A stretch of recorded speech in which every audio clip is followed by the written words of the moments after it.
Doctor Premkumar പറയാണ് പ്രതിപക്ഷത്തിന് ഒരറിവും ഉണ്ടായിരുന്നില്ല. ഈ വാർത്ത ഭരണപക്ഷത്തുള്ള ഒരു MLA പുറത്തു വന്നതുകൊണ്ട് ഒരു തിരുത്തിന്റെ ഭാഗമായൊക്കെ പുറത്തു കൊണ്ടുവന്നത് കൊണ്ട് മാത്രം, പരാതി കൊടുത്തതുകൊണ്ട് മാത്രമാണ് കേരളം അറിഞ്ഞത്.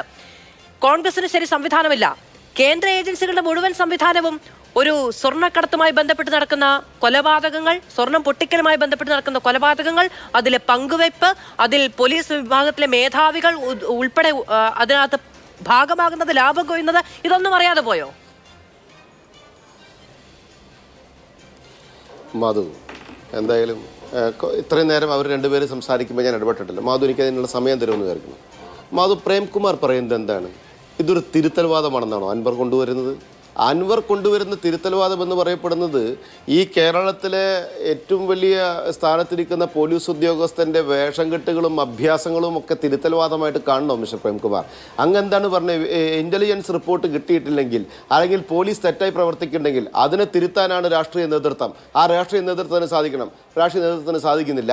പിന്നെ അങ്ങ് പറയുന്ന ചരിത്രം പറഞ്ഞു. ചരിത്രത്തിൽ പല തെറ്റുകളുണ്ട് എങ്കിൽ ആ തെറ്റുകൾ ആവർത്തിക്കാനല്ലോ പുതിയ സർക്കാരുകൾ വരുന്നതും പ്രവർത്തിക്കുന്നതും. അപ്പോൾ ആ തെറ്റുകൾ ആവർത്തിച്ചു പോകുന്നതാണ് ഇടതുപക്ഷ രാഷ്ട്രീയം എന്ന് പറയപ്പെടുന്നത്. പോലീസ് സംവിധാനത്തെ കയറൂരി വിട്ട് ഈ സമൂഹത്തിനെതിരെ പ്രവർത്തിക്കുന്ന ഒരു മെഷീനറിയാക്കി പ്രവർത്തിക്കുന്ന രീതിയാണോ ഇടതുപക്ഷത്തിൻ്റേത്? അത് തിരുത്തലാണോ അൻവർ ചെയ്തത്? അല്ലല്ലോ. ആ രാഷ്ട്രീയത്തിൽ പ്രേംകുമാർ പറയുന്നത് 100% തെറ്റാണ്. അങ്ങക്ക് ന്യായീകരിക്കേണ്ടി വന്നേക്കാം, പക്ഷേ അങ്ങയുടെ ശൈലി തെറ്റാണ്. മാധു ഒരു കാര്യം പറഞ്ഞു, തൃശ്ശൂർ പൂരം പൊളിച്ചു. അത് കുറേ നേരമായിട്ട് പറയുന്നു. അജിത് കുമാർ RSS നേതാവിനെ കാണുന്നു, പൂരം കുളി. എൻ്റെ പൊന്നും മാധു, ഈ അജിത് കുമാർ എന്ന് പറയപ്പെടുന്ന വ്യക്തി തൃശ്ശൂരുണ്ടെന്ന് വിചാരിക്കുക. ആരാ പൂരത്തിന്റെ ചാർജ്? ശ്രീ മന്ത്രി രാജനല്ലേ? എന്ന ആരോപണം പ്രതിപക്ഷ നേതാവ് മുന്നോട്ട് വെച്ചിട്ടുണ്ടല്ലോ എന്നാണ് ഞാൻ ചോദിച്ചത്. ഞാൻ പറഞ്ഞതിനെ പറ്റിയൊക്കെ എനിക്ക് നല്ല ബോധ്യമുണ്ട്. അങ്ങ് പറഞ്ഞോളൂ.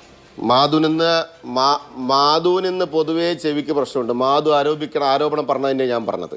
അതായത് ആരാ പൂരത്തിൻ്റെ ഉത്തരവാദിത്തം? മന്ത്രി കെ രാജൻ. ആരാ അവിടുത്തെ MLA? പി ബാലേന്ദ്രൻ. ആരായിരുന്നു MP ആ സമയത്ത്? TN പ്രതാപൻ. ആരായിരുന്നു അവിടുത്തെ ദേവസ്വം മന്ത്രിയായിരുന്നത്? രാധാകൃഷ്ണൻ.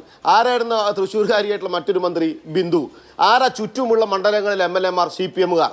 ഇവരൊക്കെ നിരന്ന് നിന്നിട്ടും അജിത് കുമാറിന് അത് പൊളിക്കാൻ സാധിച്ചുവെങ്കിൽ മാധു ഇത് മറ്റേ ചർച്ചയുടെ ഇടയിൽ ഇടവേളയ്ക്ക് നിർത്തുമ്പോൾ പറഞ്ഞ ഭാഷ കടമെടുത്ത ഇവറ്റങ്ങളെ ഒക്കെ കൊണ്ട് കണക്കിലിടണമെന്നേ. ഈ കേരള രാഷ്ട്രീയത്തിൽ ഇത്ര നിരന്ന് മന്ത്രിമാരും MLA-മാരും ഇടതുപക്ഷത്തിന്റെ നിന്നിട്ടും അജിത് കുമാർ എന്ന് പറയപ്പെടുന്ന ഒരു പോലീസ് ഓഫീസർ ഗൂഢാലോചന നടത്തി ആ പൂരം പൊളിച്ചുവെങ്കിൽ പിന്നെ എന്തിന് കൊള്ളാം ഇവരെ?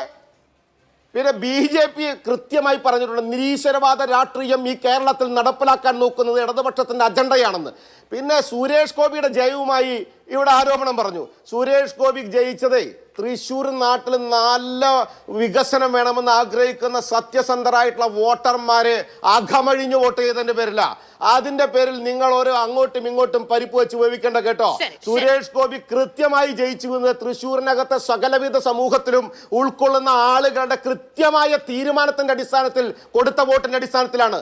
നിങ്ങൾ മാധ്യമങ്ങളൊക്കെ അദ്ദേഹത്തെ 3-ാം സ്ഥാനത്തേക്ക് വിധി എഴുതി വിട്ടതാണല്ലോ. എന്നിട്ടും തൃശ്ശൂർ അദ്ദേഹം ജയിച്ചു കയറിയതേ 5 വർഷമായിട്ട് അദ്ദേഹം അവിടെ നഴ്സ് ചെയ്ത് അത് ആ ജയവുമായി ബന്ധപ്പെട്ട് രാഷ്ട്രീയ ആരോപണം ഉയർന്നതിനെ പറ്റി മാത്രമാണ് പറഞ്ഞത്. തൃശ്ശൂരിൽ സുരേഷ് ഗോപി ജയിച്ചിട്ടുണ്ടെങ്കിൽ ആ തിരഞ്ഞെടുപ്പിനൊന്നും ഇവിടെ ആരും ചോദ്യം ചെയ്തിട്ടില്ല. ജനങ്ങളുടെ വോട്ട് വാങ്ങി തന്നെയാണ് ഇവിടെ 20 MP-മാരും 140 MLA-മാരും ജയിച്ചിട്ടുള്ളത്. അതൊന്നും ആരും തട്ടുപൊളിച്ചു വന്നൊന്നുമല്ല. എല്ലാവരും ജനങ്ങളുടെ വോട്ട് നല്ല അന്തസ്സായിട്ട് വാങ്ങിയിട്ട് ജയിച്ചു വന്നാണ്. അത് ആർക്കും ഒരു പ്രത്യേക വമ്പത്തരമോ പ്രത്യേക കുറവോ ഒന്നുമില്ല. പൂരം പൊളിച്ചു എന്ന ആരോപണം ഉയർന്നത് CPI-യുടെ ഭാഗത്തു നിന്നും കോൺഗ്രസിന്റെ ഭാഗത്തു നിന്നും ആണ്. അത് ഉന്നയിച്ചു എന്നേ ഉള്ളൂ. ശരി. എന്തായാലും ഇന്ന് യൂത്ത് കോൺഗ്രസ് മുന്നോട്ട് വെച്ച സമരം വരും ദിവസങ്ങളിൽ തുടരുമെന്നുള്ള പ്രഖ്യാപനം തന്നെയാണ് യൂത്ത് കോൺഗ്രസ് മുന്നോട്ട് വെച്ചിട്ടുള്ളത്. യുവമോർച്ചയുടെ നേതൃത്വത്തിൽ BJP-യുടെ ഭാഗത്തു നിന്നുള്ള സമരങ്ങളും വരും ദിവസങ്ങളിലും ഉണ്ടാകുമെന്ന പ്രഖ്യാപനവും ഉണ്ടായിരിക്കുന്നു. പോലീസിന്റെ നിലപാട്, സർക്കാരിന്റെ നിലപാട് എന്താണെന്ന് കണ്ടു തന്നെ അറിയേണ്ടതുണ്ട്.